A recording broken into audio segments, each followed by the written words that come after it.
नमस्कार विद्यार्थी मित्रांनो, महाराष्ट्रामध्ये पॉलिटेक्निक फर्स्ट इयरला असलेल्या सर्व विद्यार्थ्यांचं या ठिकाणी मी मनपूर्वक स्वागत करतो। विद्यार्थी मित्रांनो, जे विद्यार्थी फर्स्ट इयर सेकंड सेमिस्टरला आहेत त्यांच्यासाठी हा व्हिडिओ अत्यंत महत्त्वाचा आहे।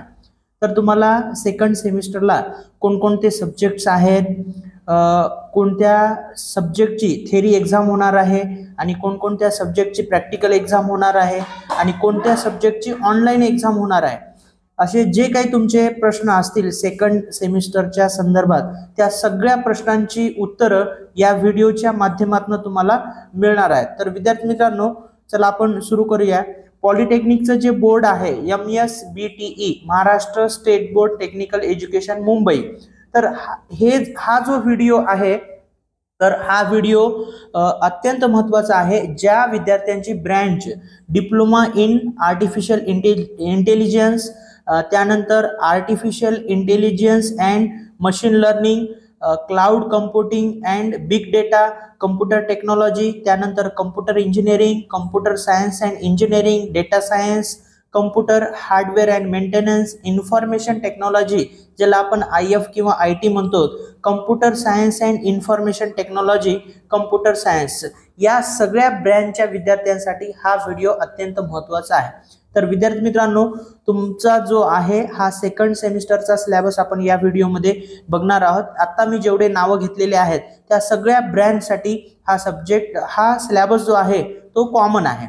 तर तुम्हाला या सेमिस्टरला म्हणजे सेकंड सेमिस्टरला एकूण सब्जेक्ट जे आहेत ते 7 सब्जेक्ट आहेत।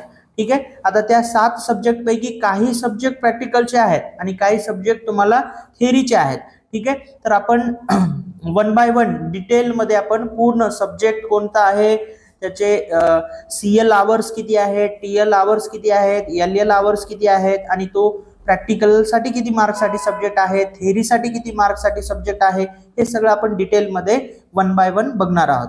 तर चला विद्यार्थी मित्रांनो बघूया। फर्स्ट सब्जेक्ट जो आहे तुमचा अप्लाइड मॅथमॅटिक्स, ज्याला आपण M2 असं म्हणतो। ठीक आहे, सर्व विद्यार्थी याचं नाव जे आहे M2 ठेवून टाकलेले आहे। ठीक आहे, तर अप्लाइड मॅथमॅटिक्स त्याचा शॉर्ट फॉर्म आहे AMS। ठीक आहे, तर आता ह्या ठिकाणी बघा, इथं CL म्हणजे क्लास लर्निंग आवर्स, त्यानंतर इथं TL दिलेला आहे। ठीक आहे, ट्युटोरियल लर्निंग आवर्स असतात ते, आणि LL म्हणजे लॅब लर्निंग आवर्स, त्यानंतर या ठिकाणी मायक्रो प्रोजेक्ट आहे। ठीक आहे, मायक्रो प्रोजेक्ट किंवा सेल्फ लर्निंग ऍक्टिव्हिटी, त्यानंतर national learning hours per weak. ठीक आहे, त्यानंतर त्या सब्जेक्टचं क्रेडिट आहे। ठीक आहे, मग त्यानंतर पेपर ड्युरेशन आहे, म्हणजे किती तासाचा तो पेपर राहणार आहे।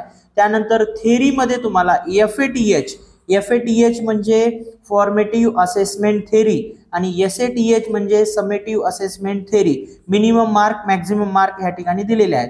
त्यानंतर हे प्रॅक्टिकल साठी, ठीक आहे, प्रॅक्टिकल साठी सुद्धा FAPR फॉर्मेटिव्ह असेसमेंट प्रॅक्टिकल आणि SAPR समेटिव्ह असेसमेंट प्रॅक्टिकल, त्यानंतर SLA म्हणजे सेल्फ लर्निंग असेसमेंट। ठीक आहे, तर लास्टचा जो कॉलम आहे त्या सब्जेक्टचे टोटल मार्क्स। ठीक आहे, आणि ह्या ठिकाणी कोर्स कोड म्हणजे सब्जेक्टचा कोड दिलेला आहे। ठीक आहे, आणि त्यानंतर कोर्स टाईप म्हणजे त्याचं त्या सब्जेक्टला कोर्स टाईपनी आपण कोणत्या नावानी ओळखतो। ठीक आहे, त्यानंतर ॲब्रिव्हिएशन म्हणजे त्या सब्जेक्टचा शॉर्ट फॉर्म आणि कोर्स टायटल म्हणजे सब्जेक्टचे नाव। ठीक आहे, असं हे पूर्ण या ठिकाणी हा टेबल दिलेला आहे, याला आपण सिलेबस म्हणतो। ठीक आहे, किती सब्जेक्ट्स आहेत हे सगळं डिटेलमध्ये इथं दिलेलं आहे। याची PDF पाहिजे असेल तर या व्हिडिओच्या डिस्क्रिप्शन मध्ये एक व्हॉट्सअप ग्रुपची लिंक दिलेली आहे, त्या लिंकला तुम्ही क्लिक करा आणि ग्रुप जॉईन करून घ्या, म्हणजे तुम्हाला याची PDF मिळून जाईल। आणि जे काही अपडेट्स असतील पॉलिटेक्निक रिलेटेड त्या सगळे अपडेट्स आपल्या ह्या YouTube चॅनलवरती तुम्हाला मिळतील।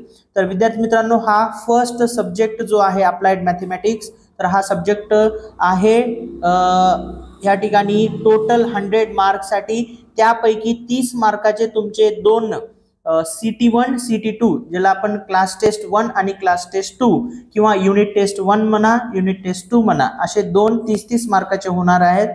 30 पैकी 30 दोन्ही टेस्ट मध्ये जर पडले तुम्हाला तरी तुमचं ॲव्हरेज 30 येणार आहे आणि 70 मार्कचा तुमचा फायनल पेपर होणार आहे. जसा तुमचा M1 चा पेपर झालेला आहे तसाच तुमचा M2 चा 70 मार्कचा पेपर होतो. ठीक आहे, दोन्ही मिळून 100 मार्क, 30 आणि 70. त्यापैकी तुम्हाला मिनिमम मार्क घ्यायचे आहेत 40 पासिंगसाठी आणि टोटल मार्क्स आहेत 100. ठीक आहे, तर एकूण हा सब्जेक्ट 100 मार्कसाठी आहे. आता सेकंड सब्जेक्ट आहे basic electrical and electronics engineering. त्याचा शॉर्ट फॉर्म आहे BEE आणि त्याचा सब्जेक्ट कोड आहे 312302. ठीक आहे, तर हा सब्जेक्ट आहे, हा सब्जेक्ट एकूण बघा तुम्ही हा IT कम्प्युटर ज्यांची ब्रँच आहे, ठीक आहे, वरी सांगितल्याप्रमाणे जे काही तुमची ब्रँच आहे, तर या ब्रँचेससाठी तर सगळ्यात जास्त कोणता सब्जेक्ट असेल जास्त मार्कसाठी, तर तो आहे BEE. ठीक आहे, 225 मार्कसाठी हा सब्जेक्ट आहे, 225. ठीक आहे, तर त्या 225 पैकी मार्क डिस्ट्रीब्युशन कसं आहे ते आपण बघणार आहोत. ठीक आहे, तर ह्या ठिकाणी एक मिनिट, हा प्रोग्रामिंग C 225 साठी आहे आणि basic electrical and electronics engineering हा 250 मार्कसाठी आहे. ठीक आहे, 250 मार्कसाठी आहे. ठीक आहे, प्रोग्रामिंग C 225 साठी आहे. आता सगळ्यात जास्त मार्कसाठी हा basic electrical and electronics engineering आहे. तर आपण आता हे 250 मार्कचं डिस्ट्रीब्युशन बघणार आहोत. ठीक आहे, तर फर्स्ट जे आहे बघा, सगळ्यात महत्त्वाचं म्हणजे हा पेपर तुम्हाला 1.5 तासासाठी होणार आहे online, MCQ type, objective type. 1.5 तास म्हणजे 90 मिनिटांमध्ये तुम्हाला 70 मार्कचा पेपर सॉल्व्ह करायचा आहे. त्यानंतर पेपरचा टाइम झाला हा. त्यानंतर थेअरीमध्ये याचे सुद्धा तुम्हाला 2 क्लास टेस्ट होणार आहेत, 30 मार्क आणि 30 मार्कचे. ठीक आहे, त्याचा ॲव्हरेज काढून तुम्हाला 30 पैकी मार्क मिळतात. त्यानंतर 70 स्टार आणि हॅश लिहिलेला आहे, 70 मार्कचा ह्याचा ऑनलाईन पेपर होणार आहे. स्टार आणि हॅश म्हणजे ऑनलाईन MCQ टाईप पेपर तुम्हाला याचा द्यायचा आहे. ठीक आहे, टोटल 30 आणि 70 होतात 100, त्यापैकी मिनिमम तुम्हाला 40 मार्क पाहिजे. ठीक आहे, त्यानंतर याला प्रॅक्टिकल पण आहे. प्रॅक्टिकल बघा, FAPR 50 मार्कसाठी आहे आणि SAPR हा सुद्धा 50 मार्कसाठी आहे, इंटरनल @ म्हणजे इंटरनल. त्यानंतर सेल्फ लर्निंग साठी 50 मार्क आहेत. ठीक आहे, बघा प्रॅक्टिकल आणि FA फॉर्मेटिव्ह असेसमेंट प्रॅक्टिकल आणि समेटिव्ह असेसमेंट प्रॅक्टिकल 50-50 मार्कला आहेत आणि SLA 50 मार्कला आहे, म्हणजे 50-50-50. ठीक आहे, असे 150 मार्क होतात, 150 आणि 30 आणि 70 ते 100 मार्क, म्हणजे एकूण हा 250 मार्कसाठी आहे. ठीक आहे, तर लक्षात घ्या, हा 250 मार्कसाठी सब्जेक्ट आहे आणि सगळ्यात जास्त मार्कसाठी तुम्हाला BEE हा सब्जेक्ट आहे. त्यानंतर थर्ड जो सब्जेक्ट आहे, थर्ड आहे प्रोग्रामिंग NC. आता ज्यांची ब्रँच कम्प्युटर आहे, IT आहे किंवा AI आहे, आर्टिफिशियल इंटेलिजन्स किंवा कम्प्युटर सायन्स आहे, त्यांच्यासाठी हा प्रोग्रामिंग C अतिशय महत्त्वाचा सब्जेक्ट आहे. म्हणजे लँग्वेजेस जे आहेत कम्प्युटर रिलेटेड ते सेकंड सेमिस्टर पासून स्टार्ट झालेत. प्रोग्रामिंग C जर व्यवस्थित आलं तुम्हाला तर C++ व्यवस्थित जमेल, डेटा स्ट्रक्चर व्यवस्थित जमेल. ठीक आहे, जावा व्यवस्थित जमेल. ठीक आहे, तर असे एकमेकावर सब्जेक्ट डिपेंड्स असतात. तर प्रोग्रामिंग C हा अत्यंत महत्त्वाचा तुमच्यासाठी सब्जेक्ट आहे. ठीक आहे, तर याचा आता मार्क डिस्ट्रीब्युशन बघूया आपण. मार्क डिस्ट्रीब्युशन त्याच्या अगोदर आपण याचा जो ॲब्रिव्हिएशन आहे, शॉर्ट फॉर्म जो आहे याला PIC म्हणतो आपण, आणि याचा सब्जेक्ट कोड जो आहे तो आहे 312303.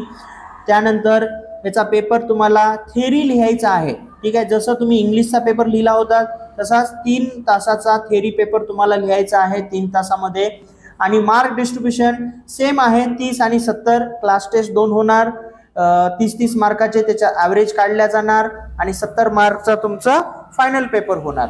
राईट, त्यानंतर तुम्हाला हिला प्रॅक्टिकल पण आहे. प्रॅक्टिकल 50 मार्कसाठी आणि 50 मार्कसाठी. ठीक आहे, असे 100 मार्कसाठी प्रॅक्टिकल आहे आणि सेल्फ लर्निंगसाठी 225 मार्क आहेत.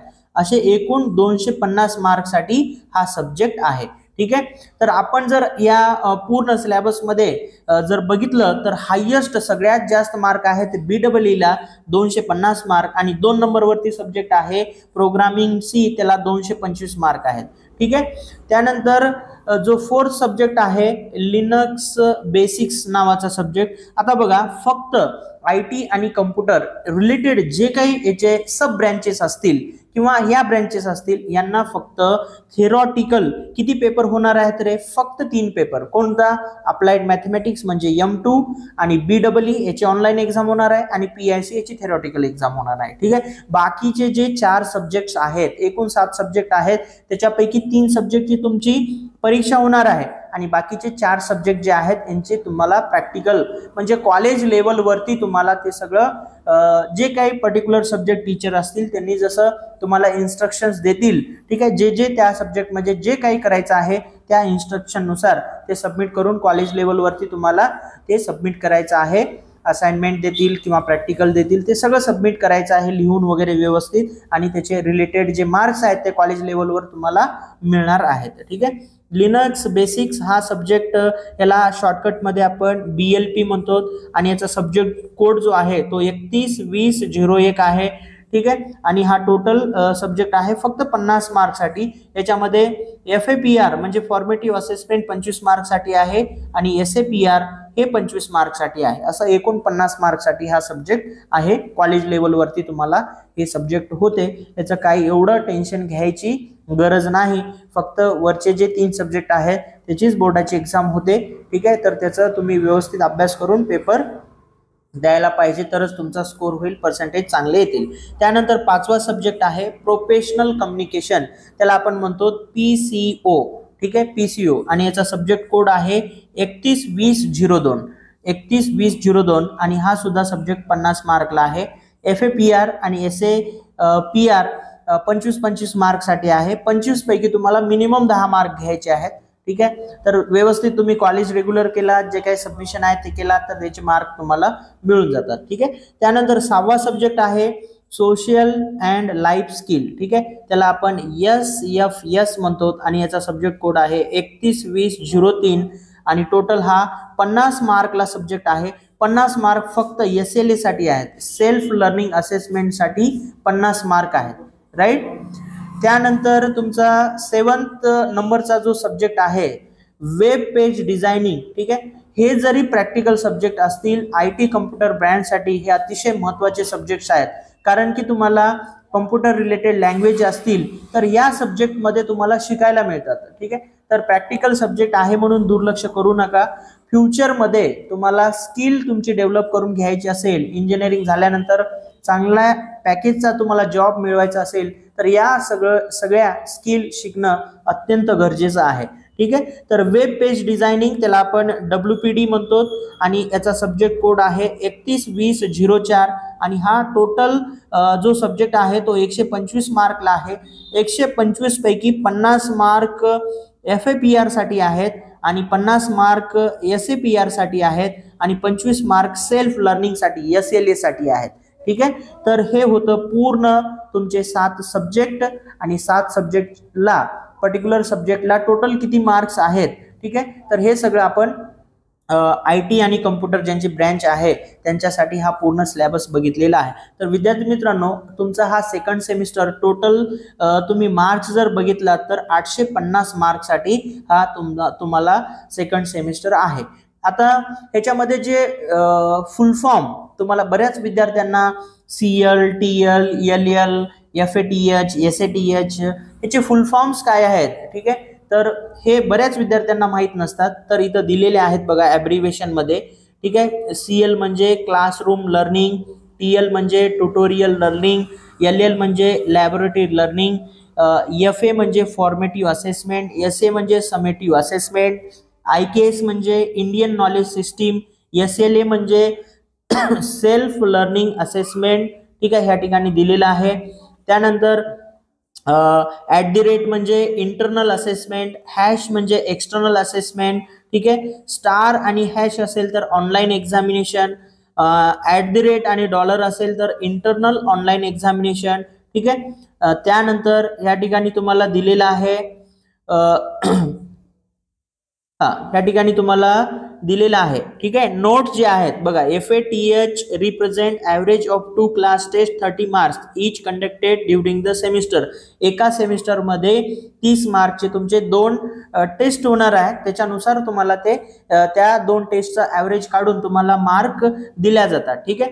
बघा सेकंड नंबरची note, if candidate is not securing minimum passing marks in FAPR of any course then the candidate shall be declared as detained in that semester, ठीक आहे. तुम्हाला जे काही प्रॅक्टिकल सब्जेक्ट आहे, थेरॉटिकल सब्जेक्ट आहे, त्याच्यामध्ये मॅक्झिमम आणि मिनिमम मार्क्स दिलेले आहेत, तर तुम्हाला कमीत कमी मिनिमम मार्क घ्यावंच लागतील. मिनिमम मार्क जर तुम्ही घेतला नाहीत तर तुम्ही त्या पर्टिक्युलर सेमिस्टरमध्ये डिटेन्ड होसाल, ठीक आहे. आता थर्ड नंबरची जे इन्स्ट्रक्शन आहे, if candidate is not securing minimum passing mark in SLA of any course then the candidate shall be declared as failed, will have to repeat or resubmit SLA work, ठीक आहे.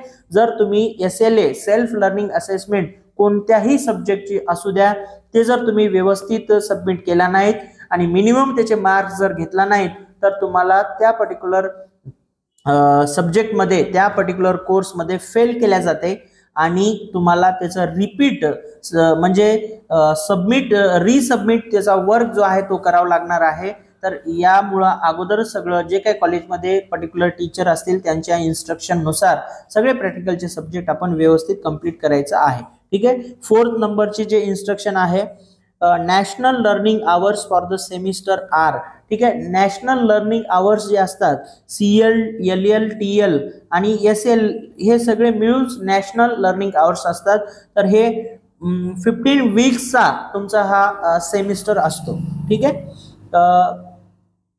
जे instruction number 5 आहे, 1 credit is equivalence to 30 national hours. बऱ्याच विद्यार्थ्यांचा प्रश्न असतो, sir हे credits काय भानगड आहे, ठीक आहे. तर क्रेडिट्स काय आहे, समजा 30 नॅशनल आवर्स असतील तर त्याला 1 क्रेडिट दिल्या जाते. आता जर समजा 45 नॅशनल आवर्स असतील तर त्याला क्रेडिट किती येईल रे, 1.5. आणि 60 नॅशनल आवर्स, 60 नॅशनल आवर्स असतील तर त्या सब्जेक्टला क्रेडिट किती येईल, 2 येईल, ठीक आहे.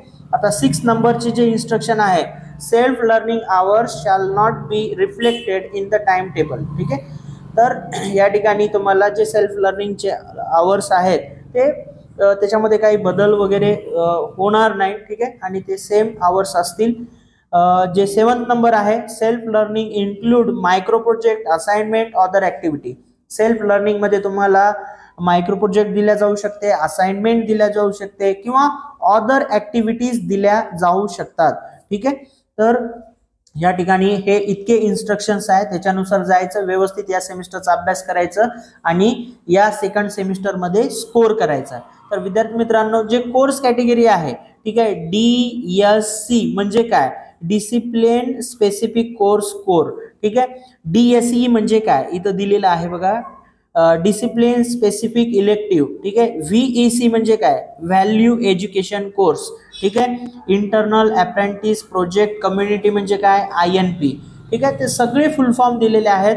आता तुम्हाला ही PDF बघितल्यानंतर तुम्हाला सगळं ते रीड करता यायला पाहिजे, त्याचं फुल फॉर्म काय आहे, ठीक आहे. त्याचा त्या सब्जेक्टला आपण शॉर्टकटमध्ये काय म्हणतो आणि त्याचा फुल फॉर्म काय आहे, ठीक आहे. हे सगळं आपल्याला जे काही @ असेल, स्टार असेल, हॅश असेल, डॉलर असेल, हे सगळं आपल्याला बघितल्यानंतर रीड करता यायला पाहिजे, ठीक आहे. AEC म्हणजे काय, ॲबिलिटी एन्हान्समेंट कोर्स, AEC. त्यानंतर SEC म्हणजे काय, स्किल एन्हान्समेंट कोर्स, ठीक आहे. त्यानंतर G म्हणजे काय, जेनेरिक इलेक्टिव्ह, ठीक आहे. तर हे सगळे होते जे फुल फॉर्म आहेत, काही ॲब्रिव्हिएशन्स आहेत, काही इन्स्ट्रक्शन्स आहेत. तर विद्यार्थी मित्रांनो, तर या व्हिडिओमध्ये आपण पूर्ण तुमचा IT आणि कम्प्युटर किंवा कम्प्युटर सायन्स जेवढे काही ब्रँचेस आहेत त्या सगळ्या ब्रँचेसचा आपण, जे कम्प्युटर रिलेटेड ब्रँचेस आहेत त्या सगळ्या ब्रँचेसचा सेकंड सेमिस्टरचा आपण सिलेबस डिटेलमध्ये आपण ह्या ठिकाणी बघितलेला आहे. याच्या व्यतिरिक्त तुमचे काही क्वेश्चन्स असतील, काही तुम्हाला डाऊट्स असेल तर तुम्ही नक्की कमेंट बॉक्समध्ये कमेंट करा. आणि तुम्हाला काही कुठलाही प्रश्न असू द्या, कमेंट बॉक्समध्ये कमेंट करा, नक्की त्याला रिप्लाय दिला जाईल. याची जर PDF पाहिजे असेल तर ह्या व्हिडिओच्या डिस्क्रिप्शनमध्ये एक व्हॉट्सअप ग्रुपची लिंक दिलेली आहे, ती लिंक ला क्लिक करून तो ग्रुप जॉईन करा. त्या ग्रुपमध्ये याची PDF तुम्हाला मिळून जाईल. विद्यार्थी मित्रांनो, हा जर व्हिडिओ तुम्हाला आवडला असेल तर नक्की या व्हिडिओला लाईक करा आणि या YouTube चॅनलला सबस्क्राईब करा. मॅक्झिमम तुमच्या मित्रांना या व्हिडिओची लिंक शेअर करा आणि जे काही तुम्हाला पॉलिटेक्निक रिलेटेड जे काही अपडेट्स असतील, जे काही इन्फॉर्मेशन असेल तर आपल्या ह्या YouTube चॅनलवरती तुम्हाला मिळेल. सबस्क्राईब करून ठेवला तर सगळ्यात पहिल्यांदा व्हिडिओ आपला तुमच्यापर्यंत पोहोचेल. तर या व्हिडिओमध्ये आपण इथंच थांबूया. पुन्हा भेटूया नेक्स्ट व्हिडिओमध्ये. थँक्यू. जय हिंद, जय महाराष्ट्र.